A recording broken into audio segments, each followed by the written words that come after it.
Hey everyone, and welcome to this week's episode of Colourisma. I'm Shar, and today we have a guest, Kelley McMorris. How are you doing today, Kelley? Not too bad. How are you? Pretty good. 2020. So yeah, it's right. as good as if we can get, pretty good. I think that's a pretty great day for this year. Yeah, you're right. This is a hard habit to break of saying, It is. People, how are they? When we all know we're not that great. Right, exactly. I think it's important to be honest about that too, not to like sugarcoat it. Just be like, sometimes I just answer with, and then someone's just like, same. So Yeah. Has this year overall been pretty okay for you, or too different compared to normal, or? It's been tough. I think my husband and I already worked from home, so that was fine. We neither of us lost our jobs or really had our income impacted, and so I'm really thankful for that. Yeah. But we have 2 kids, and so not getting any childcare really means that like we're now working like 2 full-time jobs, and I'm sure it's been really hard for all parents. Yeah. I'm lucky that our kids are too young to be in school, so I'm not having to deal with the virtual schooling thing. Yeah. So I'm thankful for that. I've been hearing a lot how that's really difficult. It's like throwing another job. So each parent has like 2 jobs now. Suddenly they're teacher and doing whatever they were doing prior. And it's very stressful. Yeah. It sounds terrible. Just a really bad case scenario for parents. Yeah. I'm thankful that we don't have to deal with that. But little kids do have a lot of energy. They do. And like nowhere to release it right now, No. Yeah, because going outside and everything else is all, you can only go so far. You can only travel so far. It's not like you can really go on vacation anywhere right now. So yeah, all that's been impacted this year. It's hopefully, fingers crossed, we're working toward a solution toward that. So we won't have like another full year of that. Right. Yeah. Hopefully we're in the end stretch here. Yeah. I'm really hoping that's the case. So just kind of getting into the whole, Colourisma theme of kind of figuring out what you like to do and what you, what kind of artistic stuff that you're into. What kind of things led you down the path of being an artist in the first place? Well, I've been drawing basically my whole life. I've been really into drawing. But when I was a teenager, I kind of went through an anime phase, like a lot of us artists do.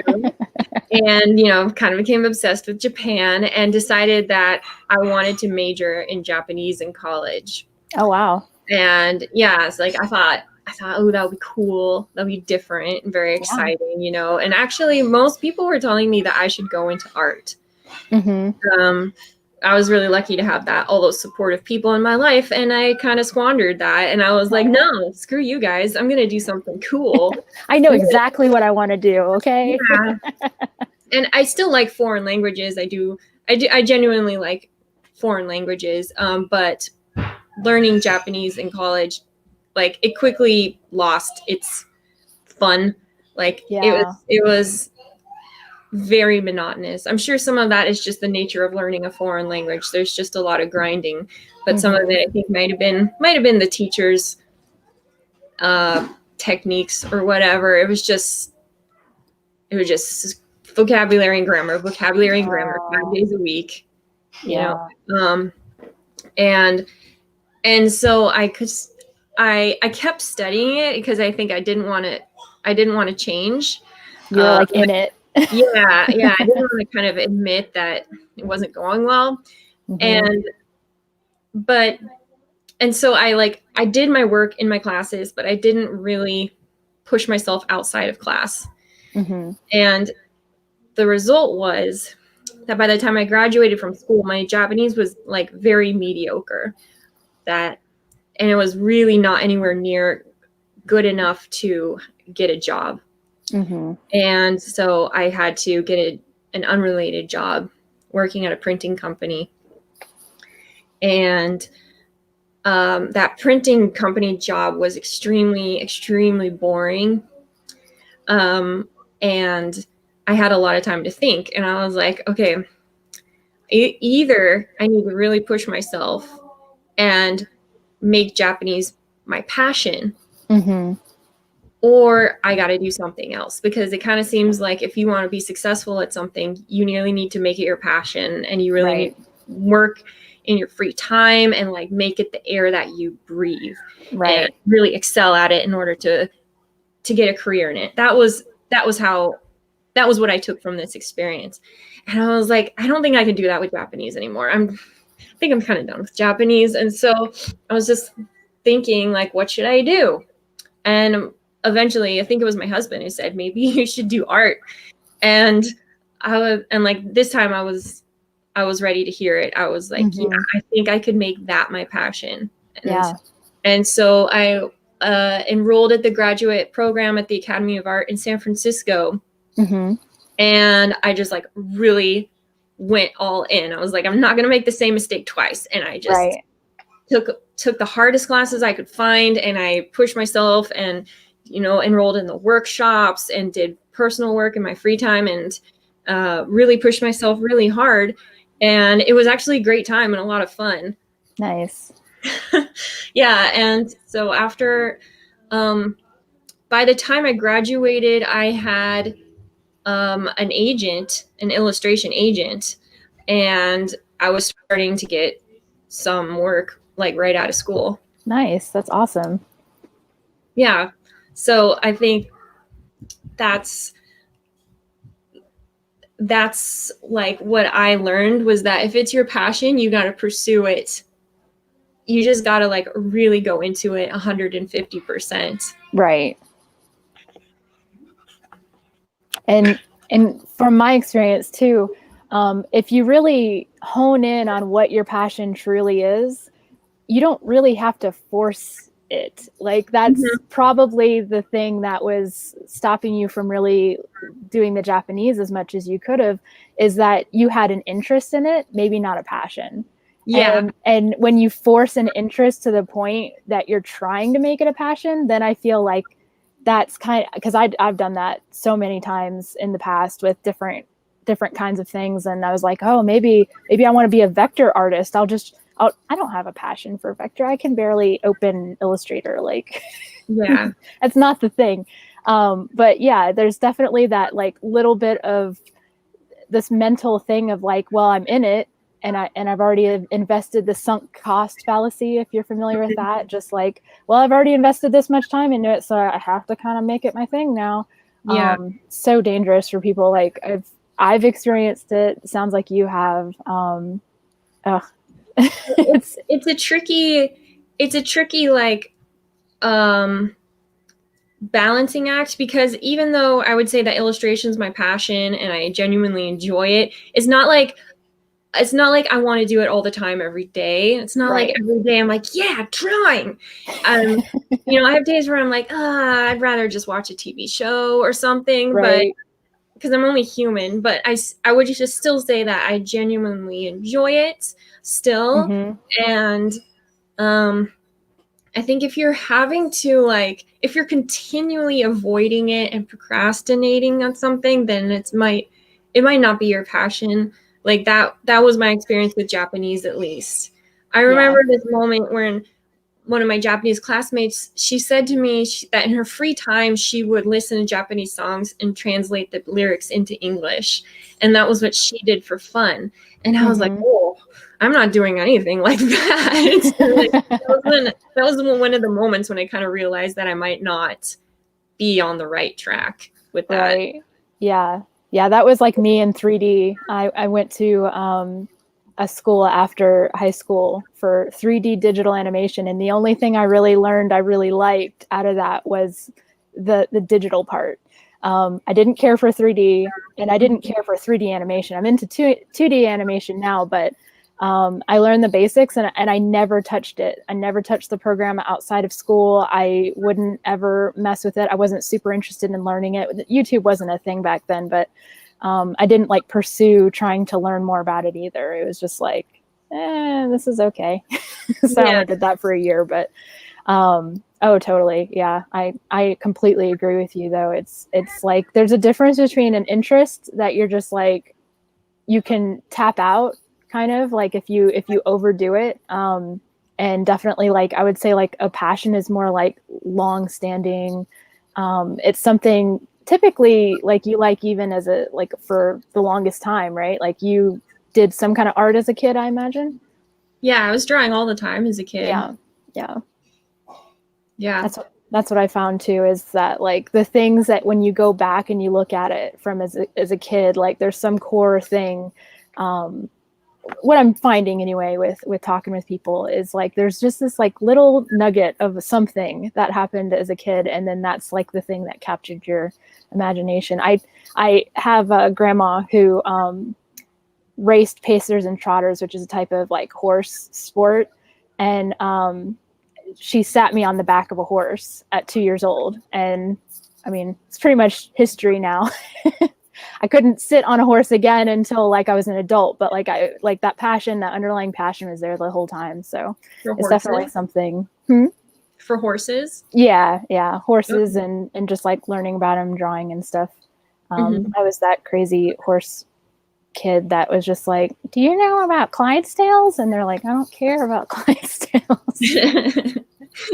But is there anything with what you did, and especially as doing this as more like as an adult, you took a detour through the Japanese, and then kind of when you decided to kind of get serious about art, you were already an adult. Sounds like you were married at that point as well. So did that kind of affect, like, I mean, obviously you were able to take it a little bit more seriously in the sense of like, you're like, I'm going to really focus on this. Is there anything like as well that kind of like really excites you, that really kind of like was that spark at that period of time that made that happen for you? With something else that got me excited about art? Yeah.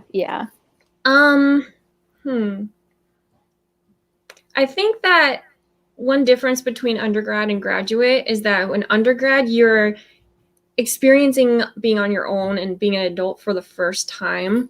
And there's a lot to that. You're starting a whole new social circle, probably dating. Like that was definitely my first time I'd been around boys very much. And you're trying to figure out who you are, trying to learn a lot of time management and dealing with your own money, dealing with roommates. You're dealing with a lot of stuff all at once in college. But then for grad school, I found that you kind of got all that stuff out of the way, at least to some degree, and so I think you can be more focused. And what I noticed with a lot of the other my classmates in the grad school was that they had also had little career detours. They had previous jobs, and they were coming back to art saying like, yeah, this is what I think I really want to do. And so there was a really great vibe in the illustration department and the grad school at Academy of Art, because everyone was there because they really wanted to be there and they really wanted to make it work.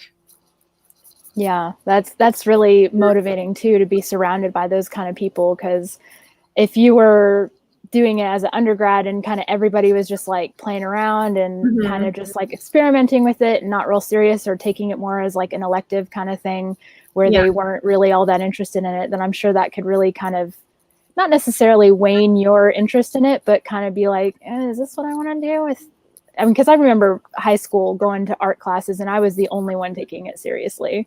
And that was just a whole different vibe than the experience that sounds like you had it in grad school. Yeah. I had a really great experience at the Academy of Art. Whenever the art school debate pops up on social media, as I'm sure you know what I'm talking about, right? But is art school worth it? Like, I feel like I think most people seem to side with art school is not it's not, they're kind of anti-art school for the most Mm-hmm. part. And I agree that it is like insanely expensive. And one reason why I was able to go was because my husband was working a good job. And so I was able to go and not stress so much about the tuition. Right. And that definitely makes a big difference. And so I got to acknowledge that I'm coming from that point.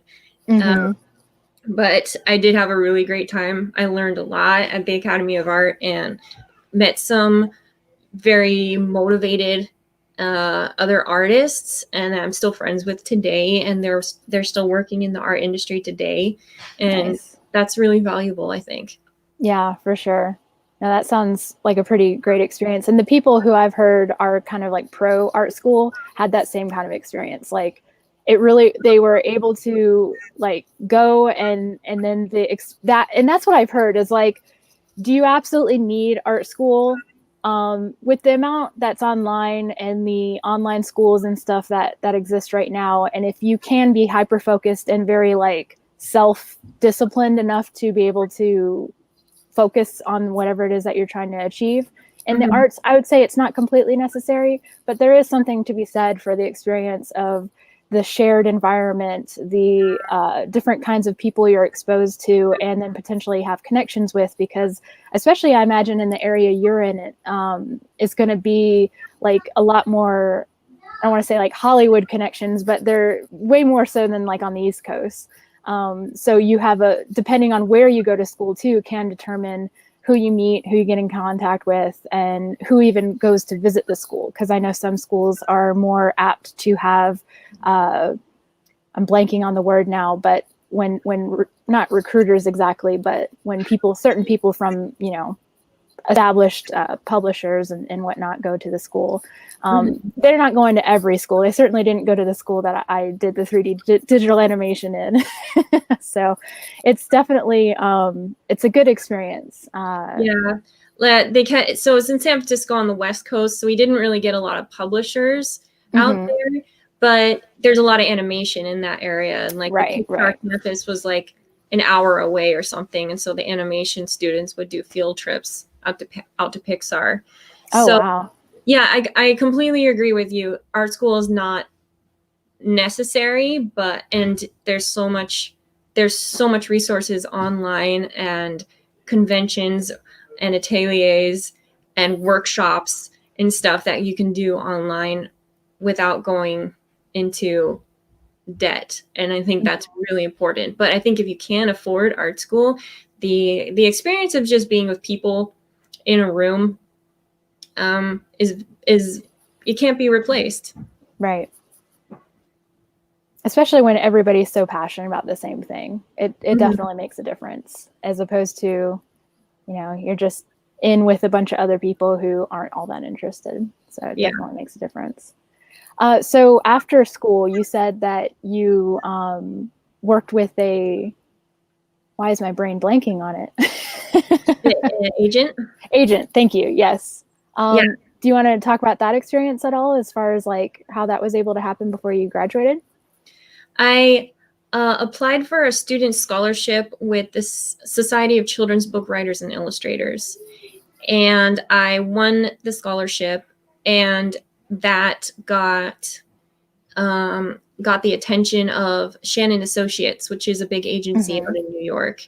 Yeah. And I've been with them ever since, actually. So it's about 7 years. That's amazing. And has that facilitated a lot of the like people and companies that you've worked with over that time?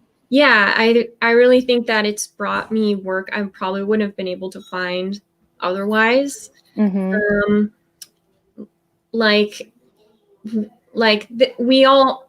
illustrators know like the big names to submit to. You know that you can submit to Magic the Gathering or Tor Books or Penguin Random House and stuff, but there's so many small little publishers that we don't know about, or maybe they're not small, but they're just not something you've heard of, like educational publishers like Nelson or something, or religious publishers such as Lifeway, or and other just like little niche markets that you wouldn't know to advertise yourself to.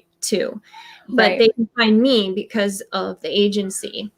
Mm-hmm. So one example would be the first client that they ever brought me was this small publisher called Annie's, which publishes cozy mystery novels, which is Aw. something I always have to explain every time because I didn't know what it was, but it's a genre of mysteries that are marketed. It's so specific.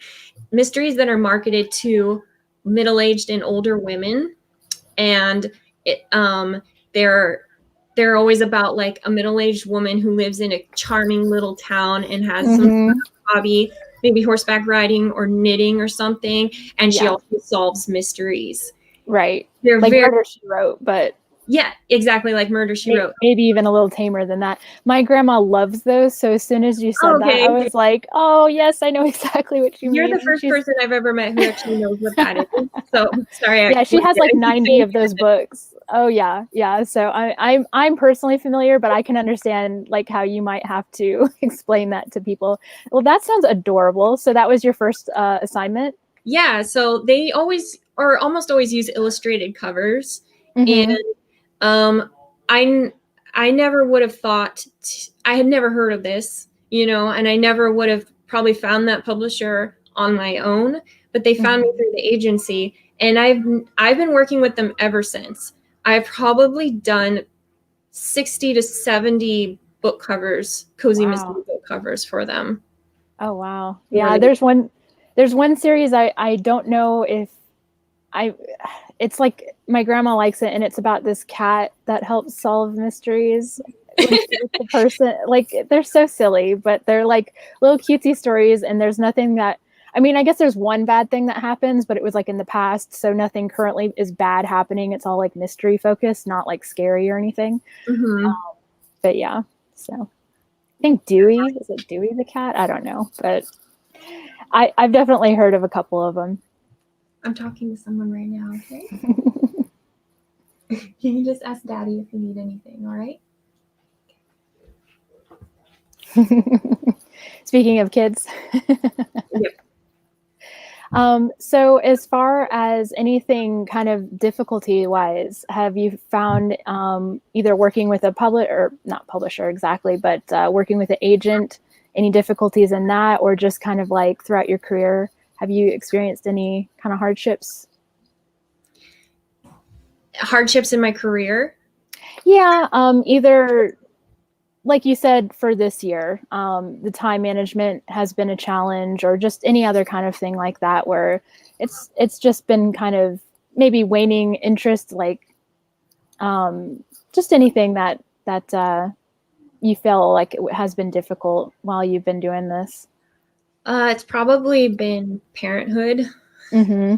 That our first child was born almost 4 years ago. She's almost 4 now, Mm-hmm. and it's like a full-time job, and at least when they're young and they're not in school. Yeah.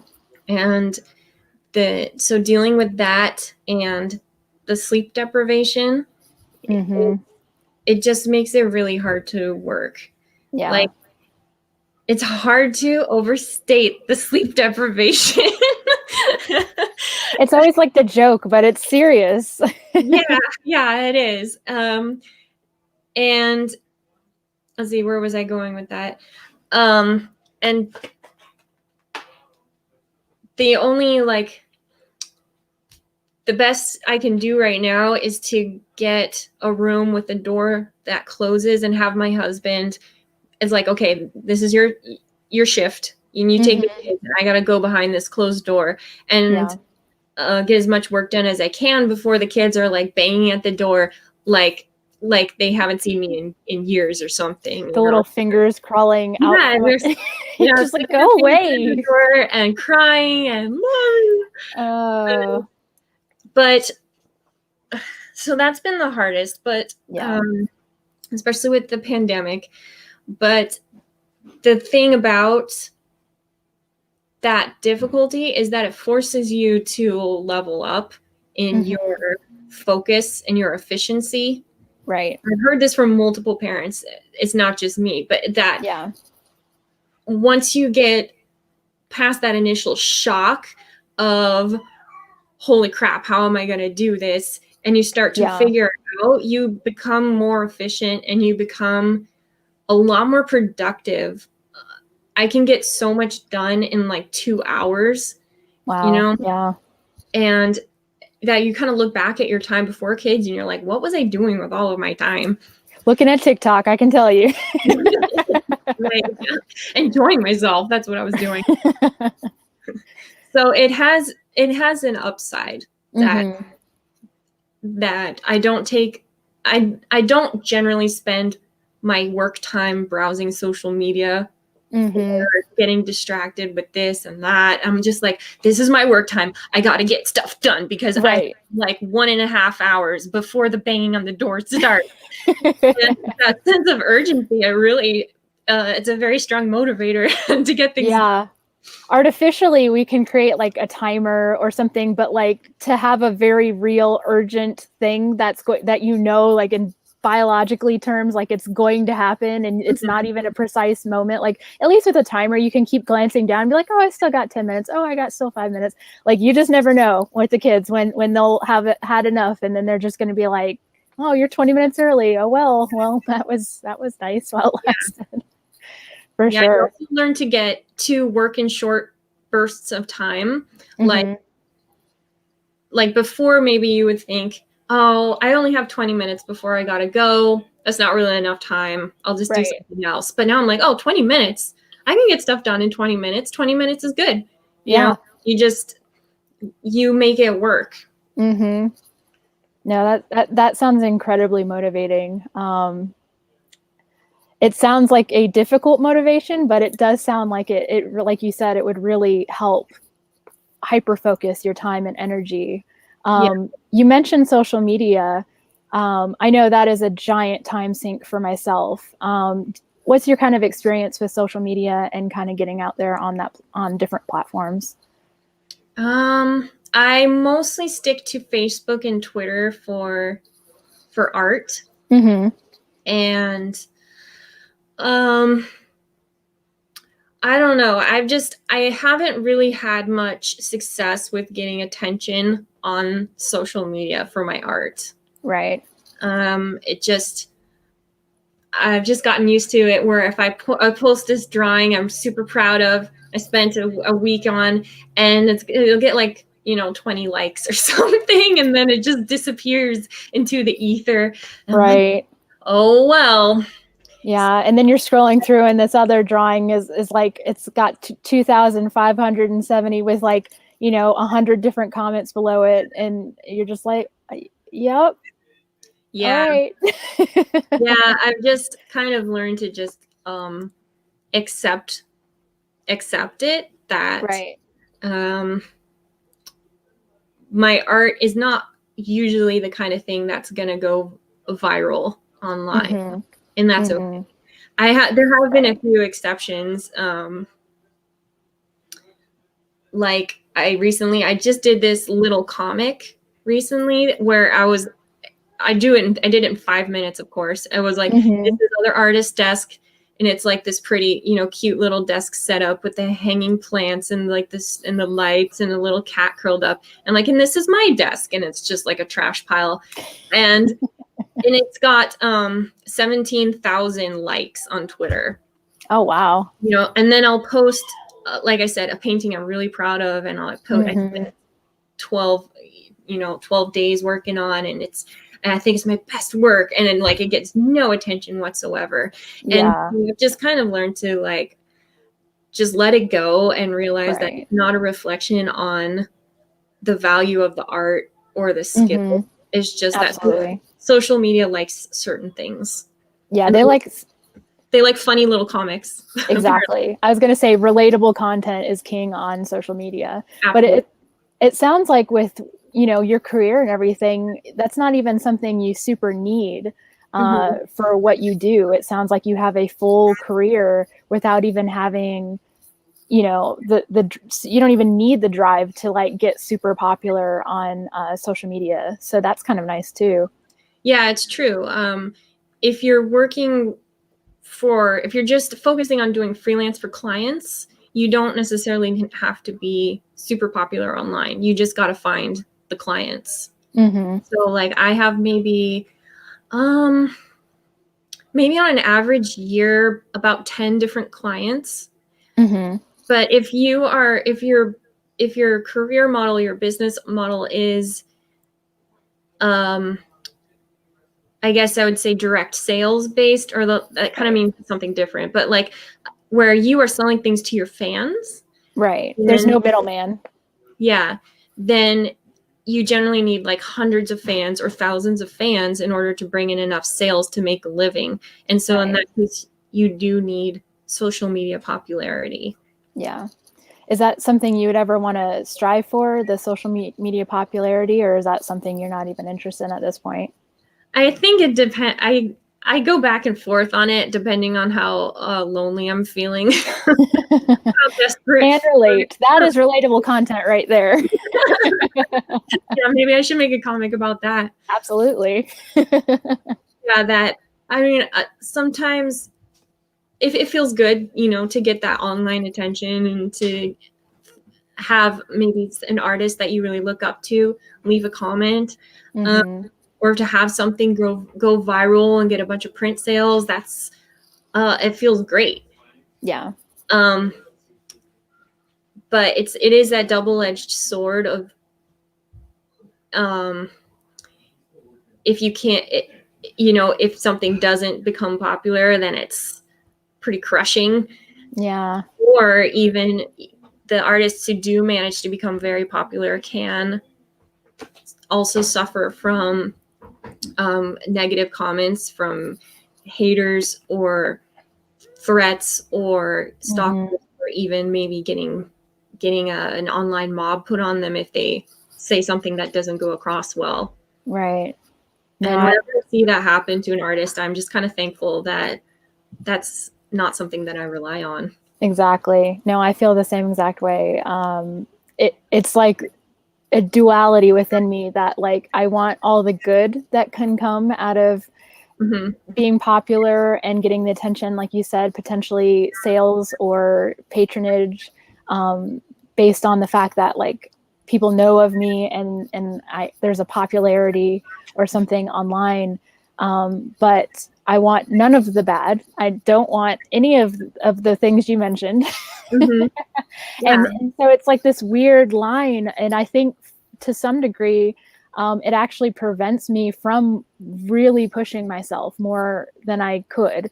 I've definitely seen on all platforms artists with 100,000, a million even followers and subscribers. And the funny thing I see with them is that a lot of the ones that kind of have the biggest subscriber base tend to be the most private people. Like I don't actually know a lot other than maybe where they live vaguely, or, maybe their husband or something if they happen to show them on camera too. But they kind of keep to themselves in private. And that's also like a weird duality within me personally, is like, I want to be super open and share and like, look at me. I'm like everyone's best friend. And then it's like, oh, until people get to know too much about me, then I want to like hide and don't want to actually be out there and vulnerable or anything. So it's this weird thing that I think a lot of people either try to pursue, but then they don't realize when they get there, or if it happens overnight, which I think it does happen that way sometimes with the nature of being viral. Suddenly you can just wake up and check your messages and they're overloaded. And I can't personally relate to that one, but I've heard stories and it sounds extremely overwhelming. And if you're not in a place in your life to like mentally cope with that, I've also seen a lot of people who get that giant viral boost and then they're just like, that's enough for me. Okay, goodbye forever. And then I don't ever hear or see them anymore, or they get sick of the platform and the toxicity that you mentioned. And that's a shame too, because it's like we're a whole being, but a lot of times with this viral stuff, it's like one tiny aspect, like you said with the comic. Like You might want to do way more than that and share way more about your life or your artwork or different types of artwork. But the only thing that kind of bites for people is like that one tiny thing. And you're like, I'm more than that though. I'm not just this one thing. I want to be so much more. But it's a whole discussion that I don't think people go into all that much. Yeah, definitely. Because I think people really respond when you are really open and vulnerable online and share very like honest things. Yeah. But yeah, it's a tricky thing because not everybody out there is a good person who's gonna appreciate that you're being just honest and vulnerable, and they're gonna take what you say. So yeah, I think it's I don't think I have the personality to be cut out for internet fame. I get too scared. I have too thin of a skin. I just want to be helpful to other artists. And I guess I do want other artists to know that you don't have to be internet popular in order to make a living at art. Right. So I don't think that's something that a lot of people realize, especially when they're just looking into it. They're just an aspiring artist. They're trying to figure it out. And what do? We go online and we start looking at artists. And so we start seeing these famous artists and we're like, oh, well, I guess that's how you do it. Right. You got to get 50,000 followers on Instagram or something. Because that's what we can see. But we don't usually like think about all of the artists that you see in the credits of a Pixar movie, or all of the artists that you'll see at a bookstore in the children's section. Those are successful artists too, at least to some degree. You know, they're employed or they're published, and probably most of those people are not internet famous. That is one possible path where if someone becomes very popular on social media, then they can accrue a lot of print sales or a lot of commissions or patrons on Patreon, and that they can make a living that way. But that's not the only way. Right. And so I would just encourage people that if that's something that you can choose to do if you want to. But if you don't want to do that, there are other things. Right. There's what I do, which is working with freelance clients, and you don't necessarily need an agent to do that. It's been helpful for me, but you don't have to. You just contact the people that you'd like to work with. Right. You don't have to wait for them to notice you on social media. You can just send them a postcard, or you can send them an email. Often they'll have submission instructions on their websites. And so you can just contact them. You know, you don't have to wait to get noticed online. And then there's also employment, like in animation or concept art, where you just apply for a job. And that doesn't require any social media popularity at all. Right. Yeah, the thing I'm kind of curious about is if right now there's like this expansion of the social media sphere. You're rewarded for the more fans you have. Sometimes you can't even achieve certain things on a social media platform until you meet these like arbitrary benchmarks according to the platform. For instance, like there's YouTube that has like the watch hour thing. TikTok has like a 1,000 follower minimum before you can start doing lives, which would get you more followers, but you can't even do that until you hit that. So there's all these like things that really encourage you having this giant following on all these different platforms. And one of the things I'm kind of wondering about is, are we going to have, like, there's the expansion now, are we going to have the contraction later? Because there is that theory of like 1,000 true fans is all you need.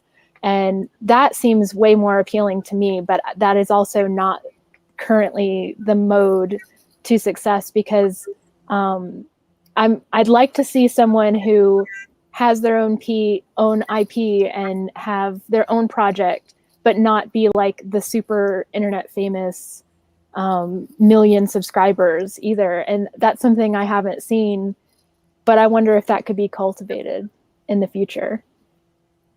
I think so. I think I can think of like a few artists who kind of do that. And that's not my specialty. So, you know, I'm not the expert on that model, but I think that there's a model where you can, like, if you develop a style or a niche or something that you can be known for online, and then you can start to look for fans who might be interested in that.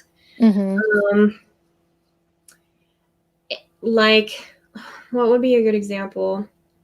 Like, you want to hyper focus and hyper target your following, as opposed to just trying to appeal to the mass public. Like, one possible example would be if you specialized in bird art, drawing birds, and then you could tap into like bird watching communities and biological science communities, environmentalist communities, and you could get them interested in your art. And sort of develop a reputation among those groups. Then you will get to that 1,000 true fans goal, and you don't have to be Instagram famous, you know, or TikTok famous with 1 million people on there. Exactly. And you'd probably get a lot less of that toxicity, because if you're dealing with actual true fans of your art, you might get that one that's just a little bit too much. But in general, I think that people who are truly in support of an artist, or you know, I don't want to say celebrity, but an artist in many different ways, they want to see what's best for the artist and do what's best for the artist and respect them. They're not wanting to like cross boundaries or do anything like that. So that is definitely something to think about for a lot of people, because right now there's just this giant drive to just more fans. You need 10,000 to even do like a clickable link on Instagram or anything. So it's a good way to go. I've heard email lists are a good way to go for that kind of thing as well, to really target your audience. Right. Yeah. Like another example I can think of would be Amy Brown, the fairy artist. I've heard of her. Yeah, she's been doing fairies since I was like in high school at least. And so like fairy art, you can get fantasy fans. You can also get like New Age and the Wicca communities can be interested in that, and Renaissance fairs. Like there's a bunch of different little fandoms you can tap into and become known in those circles. And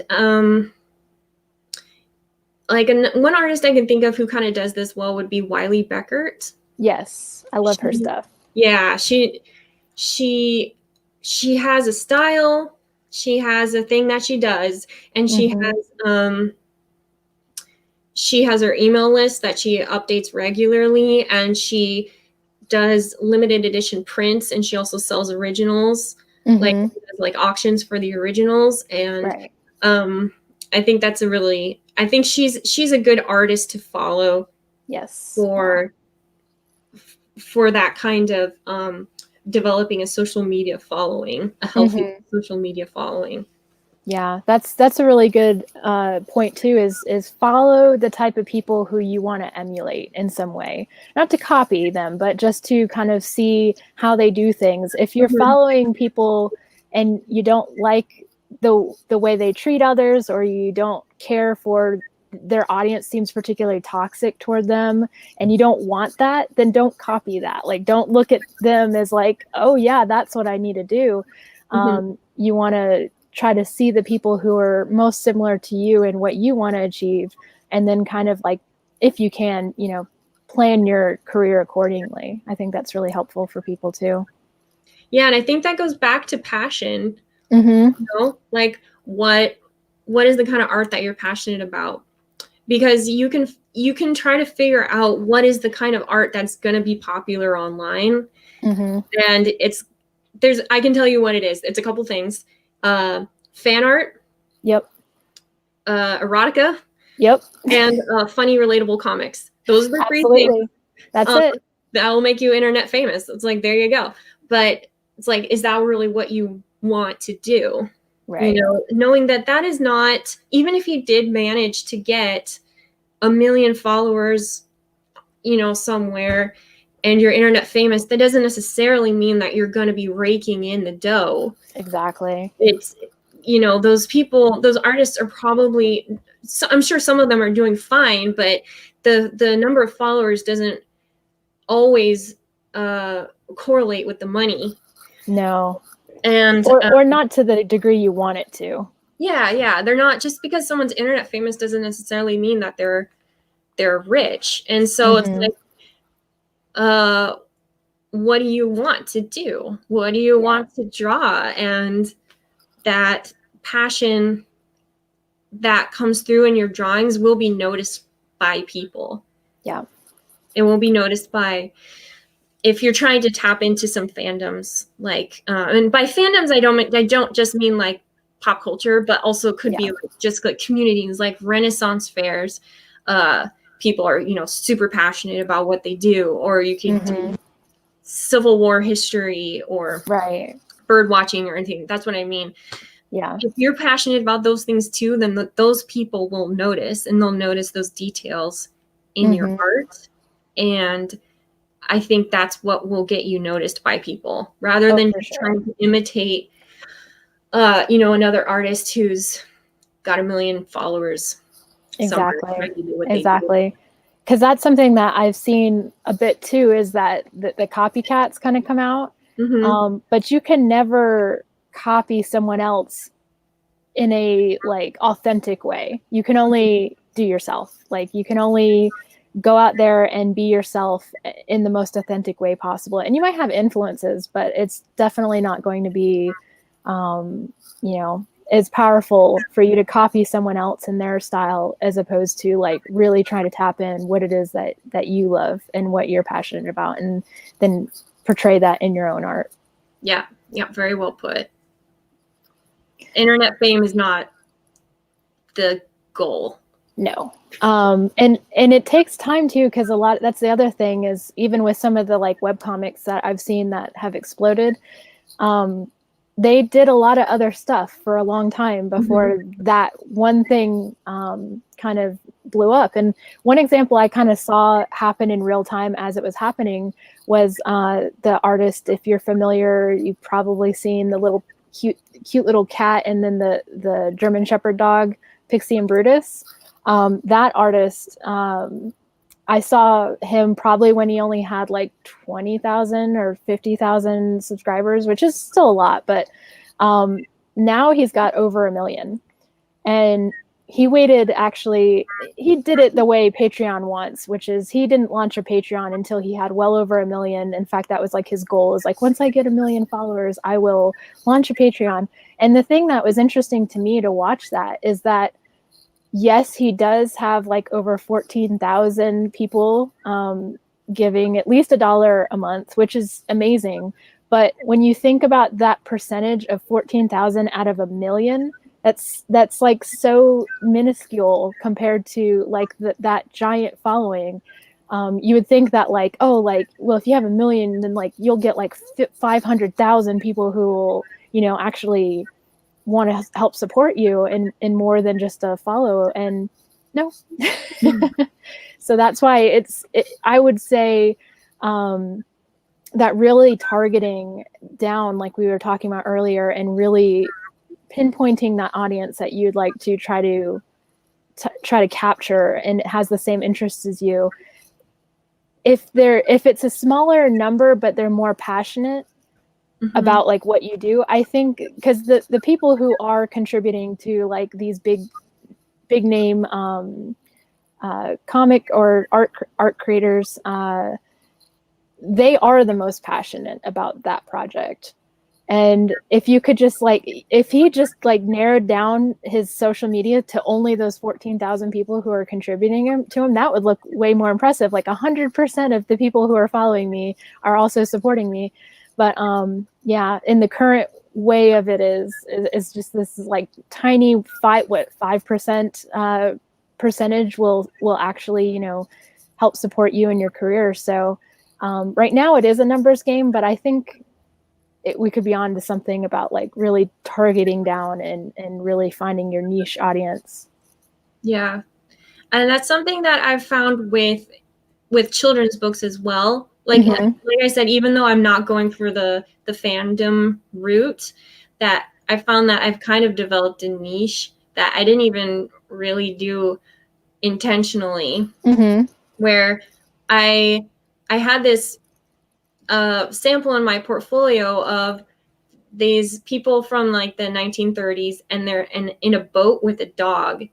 Yeah. And that helped me. I'm pretty sure that portfolio piece got me the Ranger in Time series with Scholastic. Yeah. I did 12 or 13 books for, which is about a dog who travels back in history. And that was a big series with Scholastic that did pretty well. And and because of that, Scholastic hired me to do another historical series. And then American Girl hired me to do some of their historical books. So, and it's still going. And that's awesome. Yeah. So it's like, I've kind of developed this niche of history and dogs and boats. I love that painting of yours. There's so many dogs and boats. Yeah, it's so cute. I love that painting. Thanks. So I think this applies to a freelance career as well. Sometimes you might, like me, I never intended for my thing to be dogs or history. I've always enjoyed history, and so I'm kind of not surprised that I ended up going in that direction. But sometimes it just, you never know what kind of opportunities are going to come up. Right. And so again, like, draw the things that you are passionate about and put them in your portfolio, and people will notice those, and they'll hire you to draw more of those things. Right. Yeah. Because when you really like a thing, I think it shows through in the drawing. Yeah, more than if you just have like this little passing interest. I think the real intricacies and details of the things you love will show up. I can tell you who has experience with actual horses and the tack and stuff that go on them compared when I see horse art than when somebody just does like that band around the snout and then like maybe a band back around the ears. If they're lucky, they're behind the ears. So I've seen some where they're actually in front of the ears, and I'm like, I know. I'm thinking of horse art. I might need to run some over by you. But yeah, I mean, I'm just a weird horse person, but yeah, I notice those little details, and people who are passionate about different things will also notice those details as well. So it's definitely important to keep in mind, like, even though I've seen or heard of some artists that do something they're not super passionate about, and that's the thing that takes off, and then they kind of ride that for a while.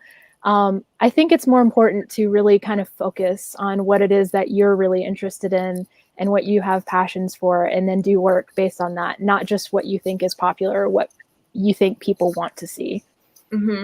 Yeah, absolutely. I think for freelance, there's still a balance of, you got to appeal to your client base, and like children's publishers want to see certain things. And they have certain requirements as far as style and content, but then also doing just what you like to do. Yeah. And I really think that stuff will just find you. Opportunities will just find you, like the cozy mysteries thing for me. Or another thing is that I've done a lot of Bible art for religious publishers, and that wasn't something I ever really intended, but it kind of, it's related to the historical art. Yeah. Like, if they see that you can do history, then they figure that you could probably do people in Bible clothes, you know? Yeah, for sure. Like, you just, you just don't know what things might come up. There's a lot of opportunities out there. Mm-hmm. And it sounds like that can be something that you may not even realize that you had a passion for, but now you're like, oh wow, that's actually really interesting. And kind of doing the research of those kind of projects would be fun too, it sounds like. Mm-hmm. Yeah, sometimes you can find things that you didn't really realize that you would enjoy. Like, I kind of enjoy the cozy mysteries, even though they're so funny. That and that the books are not. I don't actually read the books, but I still enjoy doing the covers. Yeah, no, it really shines through just when you're talking about it, how much you like it, and I definitely appreciate that. Yeah, one more thing is that I enjoy reading about interior design for fun, and like looking at Pinterest, reading interior design blogs. Yeah. And I found that, to my surprise, that actually ties in with the cozy mysteries. Oh, wow. Yeah. They always want scenes of like a cute little cottage or, you know, a Victorian mansion or something. And, or they're like, we want this bookstore to look like it's in a vintage building or something. And I found that my interest in interior design actually helps me with those assignments, because I know what kind of details to add to the environment. Yeah. It's funny how your different interests can kind of combine together to create something kind of new that you wouldn't have thought of from the very beginning. That definitely happened with my project. Is right now I'm doing something kind of a period piece from the Achaemenid Empire, which was 2,500 years ago. And I originally kind of started off in fantasy, and then I did pet portraits, and then I went back to fantasy, and then I did more pet portraits. And each time I never really made either one of those things like as successful as I really wanted it to be. But now moving forward, I'm incorporating pet portraits and fantasy in this historical fiction kind of era that actually existed in a time of like unprecedented peace in a group of over like 1 million different people, different cultures, all living within this empire. And so I'm finding a lot of interest in studying that empire, but also the fact that I never would have thought of this story until I started actually taking all the different separate things that I had an interest in, and then started combining them together. It's like, well, I like Arabian horses, and I like Salukis, and I like, I don't know, golden eagles. I'll just put them all together and see what happens. And I ended up creating a story just from all that. So, wow, that sounds pretty interesting. But yeah, you never know. So really exploring those different passions and different things that you might be interested in, and then trying to throw them in a blender and see what happens, probably is going to create something that's never existed before. And let me tell you, if you know anything about the Achaemenid Empire, please let me know, because it is the most difficult not prehistoric, but like definitely one of the most difficult eras to research, because while we know a lot about Egyptian and like Greek that was happening around that same time, I have no idea what people wore back then, so I'm just kind of guessing. I'm running into that, actually, a very similar problem. Yeah.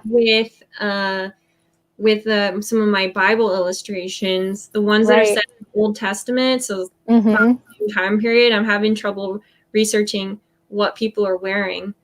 I have an article for you then. It just popped up, and it said, did Jesus really wore those flowing robes? He did not. So I will send you that article. It's in my reading list. Yeah, that's that. Yeah, we'll have to share. But no, I don't know anything about the Achaemenid Empire. Yeah. Okay. Well, it was worth a shot.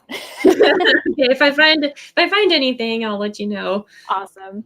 I guess for the last question is, so what's the thing that kind of keeps you going even when like things get difficult, especially with this whole year? I'll just gesture to the whole year.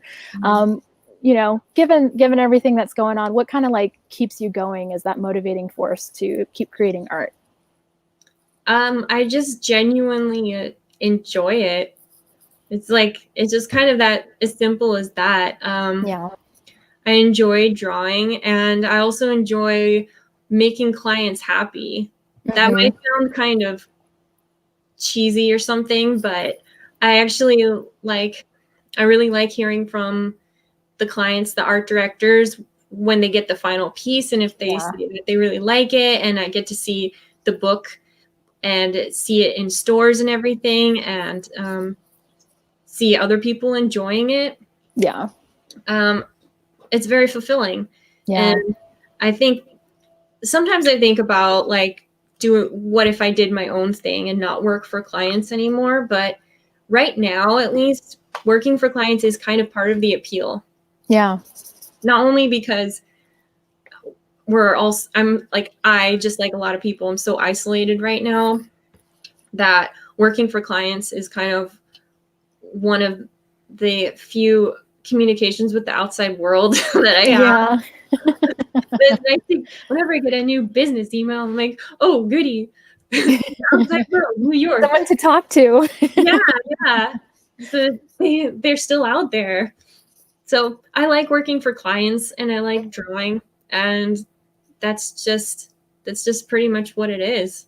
Yeah, sometimes it doesn't have to be super complicated. It's just really tapping into something that's super fulfilling, and that's enough. It doesn't have to be like some secret deep down